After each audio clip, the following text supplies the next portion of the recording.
Lagi bersama saya Johan di Jurnal Trading ID. Jadi pada kesempatan video kali ini saya akan membahas kembali untuk update dari pergerakan XAUUSD dan juga si DXY ini sendiri, ya, atau si indeks USD. Tapi sebelum kita membahas analisa teknikal lebih lanjut, kita akan membahas terlebih dahulu ya untuk segi dari news yang sudah dirilis selama 1 minggu ke belakang ini, ya, baik itu dari sentimen si DXY dan juga untuk sentimen si gold ini sendiri, terutama untuk sentimen dari si indeks USD-nya. Karena news ini yang akan kita bahas selama 1 minggu ke belakang ini kan dari data yang udah dirilis ya.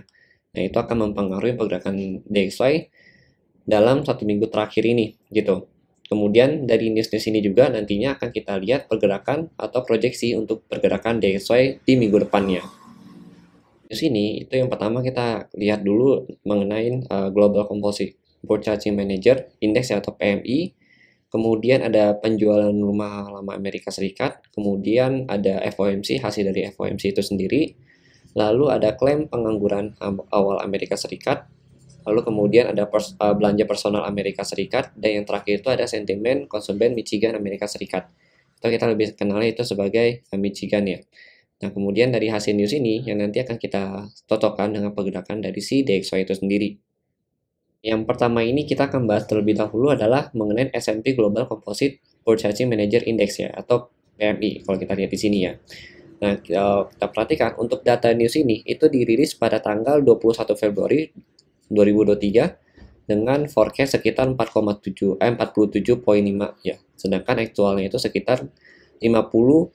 Artinya kalau kita perhatikan di sini itu hasilnya bagus untuk si DXY sendiri, atau memang hasil dari si news ini memang memberikan sentimen positif untuk si DXY. Nah, kemudian kita lihat lagi dari data tersebut itu kan dirilis pada tanggal 21 ya, jam 20.30 ya, atau kalau kita perhatikan di sini untuk hasilnya memang kalau kita lihat di sini itu sempat memberikan hasil yang positif, jadi si DXY-nya sempat naik ya dari harga kurang lebih 104 ke harga 104,2. Nah, kemudian kalau kita perhatikan lagi di tanggal yang sama ya, cuma di jam yang berbeda, itu ada news lagi atau liris news lagi sekitar jam 10-an.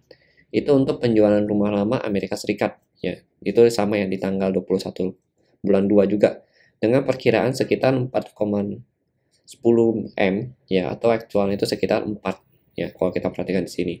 Artinya apa?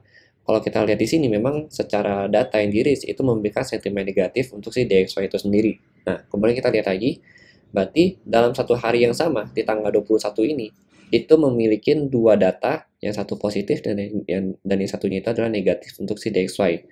Kalau kita perhatikan data DXY ini dari harga 104,2 dia sempat turun ke area supportnya ya. Jadi kalau kita perhatikan sini ada support di 103,78. Nah, jadi memang dari hasil data tersebut memang sesuai dengan pergerakan dari si DXY untuk tanggal 21. Ini adalah klaim pengangguran awal Amerika Serikat. Kalau kita perhatikan, data ini diterbitkan pada tanggal 23 Februari 2023 dengan perkiraan sekitar 200K, lalu kemudian aktualnya itu sekitar 192K. Nah, di sini ada penjelasannya. Klaim pengangguran awal menghitung jumlah individu yang mengajukan permohonan asuransi pengangguran untuk pertama kali selama pekan lalu. Nah, ini adalah data ekonomi Asia dirilis paling awal, namun dampaknya terhadap pasar bervariasi dari pekan ke pekan. Jadi, yang dimaksud bervariasi ini adalah data yang di sini itu bisa berubah-ubah, tergantung dari klaim pengangguran di Amerika Serikat itu sendiri. Kadang lebih tinggi dari perkiraan, kadang sesuai dengan perkiraan, kadang bahkan di bawah perkiraan gitu. Nah, data yang lebih tinggi dari ekspektasi dapat dianggap sebagai negatif atau pesimis untuk USD. Gitu. Artinya klaim pengangguran itu lebih banyak ketimbang yang diperkirakan. Makanya itu memang kurang bagus untuk si DXY. Gitu. Sedangkan untuk data yang dirilis ya, yang lebih rendah dari ekspektasi dapat dianggap sebagai optimis atau positif untuk si USD. Artinya klaim pengangguran diharapkan oleh si Amerika itu sendiri ya tidak lebih tinggi dari yang diperkirakan. Maka itu memberikan sentimen yang positif untuk si DXY. Gitu. Kemudian kalau kita perhatikan lagi dari chart si DXY hari ini ya pada tanggal 23 kemarin ya, itu kan dirilis pada jam 20.30 kalau kita perhatikan. Nah, ini memang memberikan dampak yang bagus untuk si DXY. Nah, DXY-nya ini sempat naik ya. Kalau kita perhatikan dari 104,4 itu sempat naik ke harga 104,7 gitu. Jadi sesuai ya untuk antara hasil news dengan si pergerakan dari si DXY ini sendiri. Kemudian kalau kita perhatikan lagi di hari yang sama ya, itu ada The Fed sendiri ya, di tanggal 23 Februari juga di tahun 2023 ini. The Fed sendiri itu dimulai pada tanggal 23, kemudian itu di jam 2 subuh. Nah, di sini hasil dari keputusan The Fed adalah mayoritas pejabat setuju dengan kenaikan suku bunga 25 basis point. Artinya di sini untuk the next-nya ya, atau di report bulan depan itu suku bunga akan dinaikkan kembali sebanyak 25 basis point. Nah, hasil ini kalau kita perhatikan hasil risalah Federal The Fed atau The Fed sendiri akhirnya resmi dirilis pada Rabu 22 bulan 2 waktu setempat. Mayoritasnya adalah pejabat The Fed setuju dengan menaikkan suku bunga dengan acuan sekitar 25 basis point. Sementara beberapa orang mendukung untuk kenaikan yang lebih besar, ya 50 basis point. Nah, kalau kita perhatikan memang dari kenaikan suku bunga ini sebanyak 25 basis point atau 25 BPS, itu memang memberikan sentimen yang cukup positif untuk si DXY sendiri. Ya, seperti yang kita tahu, selama suku bunga naik, maka itu akan memberikan return atau buyback yang lebih bagus untuk si DXY. Nah, di sini ada percakapan dari Fed sendiri yang dia bilang, kami mengamati bahwa sikap kebijakannya membatasi kenaikan suku bunga perlu dipertahankan sampai data yang masuk memberikan keyakinan bahwa inflasi berada pada jalur penurunan yang berkelanjutan hingga 2%. Hal ini kemungkinan akan memakan waktu lama, ya gitu. Jadi ini yang diucapkan oleh si Fed itu sendiri. Ini adalah alasan dia menaikkan suku bunga itu. Lalu kalau kita perhatikan dari hasil penaikan suku bunga itu, ya kalau kita lihat di sini memang cukup memberikan sentimen yang positif, ya bahkan sentimen cukup kuat untuk si DXY. Dan DXY sendiri kalau kita lihat untuk support sendiri itu di 104.4 ya, 428 di sini supportnya dia. Kemudian sampai saat ini pun ya di sesi Jumat hari kemarin itu dia masih naik kurang lebih sampai ke 105.29 gitu. Jadi memang kenaikannya cukup tinggi dari si sentimen positif itu. Jadi kalau kita perhatikan dari beberapa hari ini ya sampai dari Jumat kemarin itu memberikan sentimen yang cukup positif. Nah, oke, sekarang kita lanjut untuk news yang ketiga.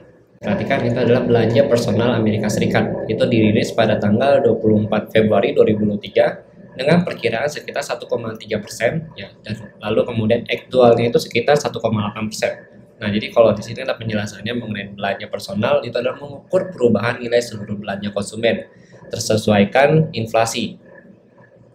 Belanja konsumen menyumbang bagian besar ya dalam aktivitas ekonomi secara keseluruhan. Namun demikian, efek laporan ini cenderung rendah karena data pemerintah mengenai penjualan retail dirilis sekitar 2 minggu lebih awal dari laporan ini. Data yang lebih tinggi dari ekspektasi dapat dianggap sebagai positif untuk DXY atau si USD ini sendiri. Kemudian data yang lebih rendah dari ekspektasi dapat dianggap sebagai negatif atau pesimis untuk si USD ini sendiri atau si DXY-nya. Nah, kalau kita perhatikan data yang dirilis ya pada tanggal 24 kemarin memang memberikan nilai positif untuk si DXY yaitu 1,8, artinya di atas perkiraan dari si perkiraan yang sudah ditentukan oleh si pasar itu sendiri gitu. Jadi memang ini hasilnya positif. Nah, kalau kita lihat di sini itu memang memberikan nilai yang lebih baik lagi untuk si DXY. Yang pertama dari positif hasil FOMC, kemudian dari beberapa news di sini kalau kita perhatikan juga memang memberikan nilai positif. Nah, kemudian kalau kita perhatikan lagi, DXY ini sempat naik dari angka 104.7 itu sampai ke 105.2 gitu. Kemudian kalau kita lihat lagi untuk news yang terakhir yaitu sentimen konsumen Michigan Amerika Serikat, itu dirilis juga pada tanggal 24 Februari ya dengan perkiraannya sekitar 66.4, sedangkan aktualnya itu adalah 67 ya. Nah, jadi ini di sentimen Michigan itu dirilis pada jam 10 malam. Kalau kita perhatikan pada Jumat kemarin, itu adalah indeks sentimen konsumen yang diterbitkan The University of Michigan. Ya tahu, kalau kita lihat meninjau tingkat relatif kondisi ekonomi saat ini dan mendatang. Ada dua versi data yang dirilis dengan jeda 2 minggu, yaitu data awal dan revisi. Efek data awal cenderung lebih besar. Data ini dirangkum dari survei terhadap sekitar 500 konsumen. Data yang lebih tinggi dari ekspektasi dapat dianggap sebagai positif atau optimis untuk si USD itu sendiri atau DXY. Kemudian data yang lebih rendah dari ekspektasi dapat dianggap sebagai negatif atau pesimis untuk si DXY itu sendiri. Nah, kalau kita perhatikan ini kan lebih besar ya daripada yang diperkirakan. Artinya itu lebih bagus untuk si DXY. Memang memberikan kesan yang positif juga. Kalau kita kembali ke chart si DXY ini, memang sempat naik. Ya, kurang lebih dari 105 ya sampai ke 105,3 ya di sini ya. Untuk si DXY. Jadi memang selama 1 minggu ke belakang ini, untuk si DXY sendiri, itu dia memegang berita yang cukup banyak mengenai positifnya si untuk si dolar ini sendiri. Jadi memang sentimen untuk minggu depan kalau kita perhatikan memang terutama di basis point ya, itu masih memberikan dampak yang cukup bagus juga untuk menaikkan dari si mata uang USD ini sendiri gitu. Oke, sekarang kita akan kembali setelah kita membahas mengenai news untuk DXY ini. Ya, nanti kita akan cek lagi untuk analisa secara teknikal dari si DXY dan juga si XOUSD ini sendiri.